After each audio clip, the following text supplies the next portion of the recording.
ఒక స్వరం ఆయనకి వినపడి, ఏమిటి ఆ స్వరం అంటే, నా ఆలయాన్ని పునర్నిర్మించు అని. ఆయన అనుకున్నారు ఆ దేవాలయాన్ని బాగు చేయాలనుకున్నారు. అనుకుని దేవాలయాన్ని బాగు చేయడానికి ప్రయత్నించేస్తారు. కానీ దేవుడు ఆయనను పిలిచింది ఆ దేవాలయాన్ని అనే కాదు, అసలు శ్రీ సభ దైవ సంఘం అనే దేవాలయాన్ని బాగు చేయాలని పిలిచి ఉన్నారు.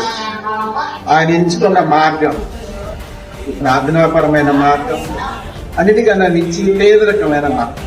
ఆయన ఉన్నత కుటుంబం నుంచి వచ్చాడు, కానీ సమస్తాన్ని కూడా త్యజించాడు.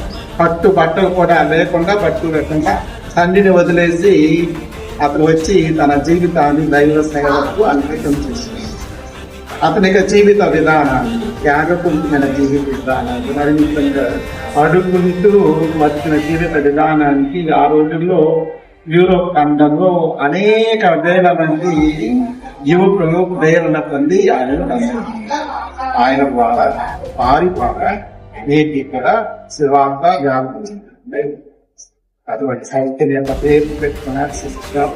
కాబట్టి ప్రత్యేకంగా ఆయన పండుగ సందర్భంగా సిస్టర్ గారికి మనందరి తరఫున పండుగ శుభాకాంక్షలు.